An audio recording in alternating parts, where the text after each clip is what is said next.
Good morning बच्चों।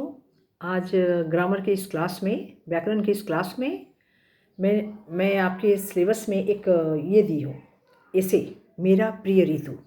तो आज हम बच्चों डिस्कस करेंगे मेरा प्रिय ऋतु। और ध्यान से सुनिए। और यही मेरा प्रोजेक्ट वर्क है। प्रोजेक्ट वर्क में आप लोगों को मेरा प्रिय ऋतु लिखकर और प्रोजेक्ट वर्क को काफ़ी कलरफुल बना के भेजना है। ठीक है, तो फिर ध्यान से सुनिए, मैं पढ़ के सुना रही हूँ और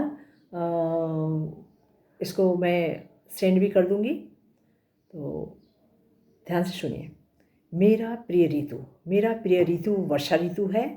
वर्षा ऋतु सभी ऋतुओं की रानी है, क्योंकि वर्षा ऋतु में बच्चों आप बहुत इंजॉय करते होंगे भीगते हुए स्कूल जाना, या रास्ते में पानी देखकर, गड्ढे में थोड़ा बहुत पानी देखकर आप लोग क्या करते हैं, जूते स्कूल के शू में होते हुए भी आप लोगों को इसका कोई ख्याल नहीं होता है, गड्ढे पे पैर डालकर एंजॉय करते हैं ना।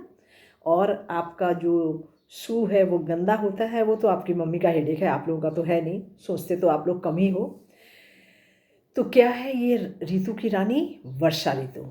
मेरा प्रिय ऋतु, मेरा प्रिय ऋतु वर्षा ऋतु है। वर्षा ऋतु सभी ऋतुओं की रानी है। वर्षा का आगमन सबके लिए सुखदायी होता है। सब लोग गर्मी, सड़े हुए गर्मी की वजह से परेशान रहते हैं, और ऐसे में अगर बारिश होती है तो हम लोग खुश हो जाते हैं। ये सबके लिए सुखदायक है। यह ऋतु जून के महीने से शुरू होकर सितंबर के महीने तक रहती है, मीन्स लास्ट मंथ तक। ये तो अक्टूबर नवंबर आ गया, लास्ट के लास्ट मतलब सितंबर तक ये ऋतु हमारे देश में रहता है। और भारत के बहुत सारे पर्व इस ऋतु से जुड़े हुए हैं। वैसे तो हमारा भारतवर्ष पर्वों का देश है। हर महीने में कुछ ना कुछ पर्व हम लोग मनाते ही रहते हैं, पर इस वर्षा ऋतु में भारत के बहुत सारे पर्व जो है इस ऋतु से जुड़े हुए हैं। जैसे किसानों को भी बारिश की बूंदों की आस में बैठे रहते हैं। किसान भी बारिश की बूंदों की आस में बैठे रहते हैं। इस मौसम में पेड़ पौधे पानी की सहायता से हरे भरे हो जाते हैं। देखने लायक होता है जब बारिश होती है ना, तो एक बार बाहर ताकना, तब समझ में आएगा कि बाहर अगर पेड़ पौधे हैं तो, अगर नहीं है तो फिर तो बाहर वर्षा ऋतु में ताको या जाड़े में ताको या गर्मी में ताको, कोई फ़र्क नहीं पड़ता। पर अगर पेड़ पौधा है आपके घर के आसपास तो आप लोग ज़रूर देखिए कि बरसात के बाद हर पेड़ हरा भरा हो जाता है और देखने लायक होता है। देखकर ही आँखों को भी आराम पहुँचती है। तो किसानों को भी बारिश की बूंदों की आस किसान भी बारिश की बूंदों की आस में बैठे रहते हैं। इस मौसम में पेड़ पौधे पानी की सहायता से हरे भरे हो जाते हैं। बच्चे बारिश में भीगने का आनंद लेते हैं। कभी कभी अत्यधिक बारिश बाढ़ का खतरा को बढ़ा देती है, मतलब पैदा कर देती है। अब देखिए, बारिश के मौसम में हम सबको खुशी होती है, एक्सक्यूज़ मी, हम लोग सभी इंजॉय करते हैं ना। लेकिन अगर बारिश अत्यधिक हो जाए तो क्या कहते हैं उसको? फ्लड, मतलब बाढ़। और बाढ़ के खतरे को बढ़ा देती है ये बारिश। जगह जगह जल, अगर बाढ़ आ जाए तो फिर क्या हो जाता है, जगह जगह जल जमाव की समस्या भी उत्पन्न हो जाती है।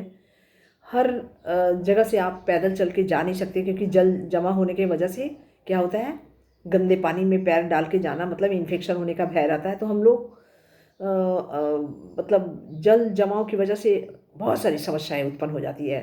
सड़कों पर पानी भरने के कारण यातायात में विघ्न पैदा हो जाती है। हम जिस रास्ते से जा होकर स्कूल जाना चाहते हैं उस रास्ते से जा नहीं पाते, कोई और रास्ता चूज़ करना पड़ता है ना।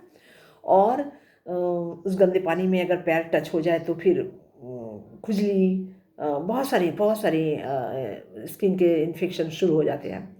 सबको नहीं, पर कुछ लोगों को हो ही जाते हैं। और सड़कों पर पानी भरने के कारण यातायात में विघ्न पैदा हो जाती है। इसके अलावा कई तरह की बीमारियों की संभावना बढ़ जाती है।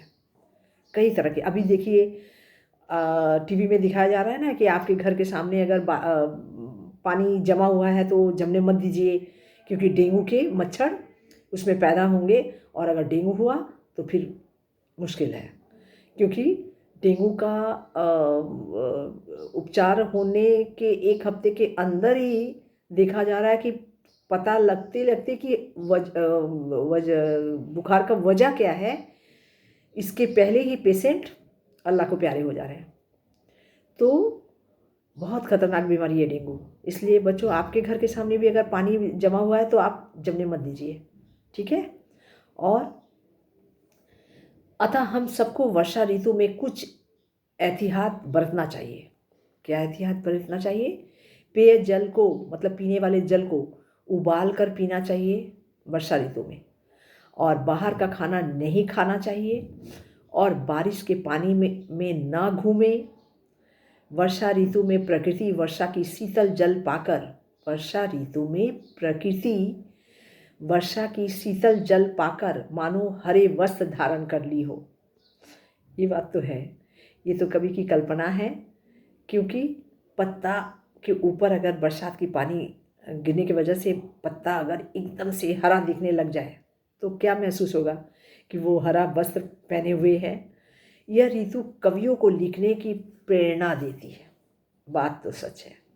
अगर कोई सुंदर सोच वाले इंसान हो, अगर कोई कवि हो, तो वो तो वर्षा ऋतु को लेकर कुछ भी लिख डाले। अब यहाँ देखो, यह इसमें है ना कि प्रकृति वर्षा ऋतु की शीतल जल पाकर, जब जल तो जल है, देखो शीतल जल पाकर मानो हरे वस्त्र धारण कर ली हो। अब सचमुच तो वो हरा वस्त्र धारण किया हुआ है नहीं, कोई पेड़ कैसे वस्त्र धारण करेगा, लेकिन ये कल्पना है। तो बच्चों, आप भी अगर देखोगे बाहर बारिश होने के बाद बाहर के प्रकृति का दृश्य, तो आपके अंदर भी वो कवि वाला कुछ सोच आना शुरू होगा। आप भी कुछ लिख सकते हो, आप भी कुछ बोल सकते हो। सिर्फ सोचने की ज़रूरत है, महसूस करने की ज़रूरत है। तो बच्चों, मैं ये आपको मेरा प्रिय ऋतु भेज दूँगी, लेकिन इसके पहले आपको पढ़ना है, और इसको, ये मेरा प्रोजेक्ट वर्क का सब्जेक्ट है, मेरा प्रिय ऋतु, और इसको, इस ऋतु को आपको कलरफुल बनाकर डेकोरेशन करना है। एक वर्षा ऋतु का दृश्य कैसा हो सकता है, कितना हरा भरा, इसको आपको ड्राइंग करके सजाना है सुंदर तरीके से। एक बार फिर मैं पढ़ती हूँ, इसमें बीच में कोई एक्सप्लेन नहीं करूँगी। पूरा इस ऋतु को, मेरा प्रिय ऋतु को मैं एक सांस में पढ़ने की कोशिश कर रही हूँ। ध्यान से सुनिए। मेरा प्रिय वर्षा ऋतु, मेरा प्रिय ऋतु वर्षा ऋतु है। वर्षा ऋतु सभी ऋतुओं की रानी है। वर्षा का आगमन सबके लिए सुखदायी होता है। यह ऋतु जून के महीने से शुरू होकर सितंबर के महीने तक रहती है। भारत के बहुत सारे पर्व इस ऋतु से जुड़े हुए हैं। किसानों को भी बारिश की बूंदों की आस किसान भी बारिश की बूंदों की आस में बैठे रहते हैं। इस मौसम में पेड़ पौधे पानी की सहायता से हरे भरे हो जाते हैं। बच्चे बारिश में भीगने का आनंद लेते हैं। कभी कभी अत्यधिक बारिश बाढ़ का खतरा को बढ़ा देती है। जगह जगह जल जमाव की समस्या भी उत्पन्न हो जाती है। सड़कों पर पानी भरने के कारण यातायात में विघ्न पैदा हो जाती है। इसके अलावा कई तरह की बीमारियों की संभावना बढ़ जाती है। अतः हम सबको वर्षा ऋतु में कुछ एहतियात बरतना चाहिए। पेय जल को उबाल कर पीना चाहिए, बाहर का खाना नहीं खाना चाहिए, और बारिश में ना घूमें। वर्षा ऋतु में प्रकृति वर्षा की शीतल जल पाकर मानो हरे वस्त्र धारण कर ली हो। यह ऋतु कवियों को लिखने की प्रेरणा देती है। तो बच्चों, इसे आप पढ़ें, लर्न करें, और प्रोजेक्ट वर्क की तैयारी भी करना होगा आपको। ये प्रिय ऋतु, मेरा प्रिय ऋतु, और मैं व्हाट्सएप के ज़रिए, ऐप के ज़रिए भेज दूँगी। सो तब तक के लिए बाय बाय, सी यू।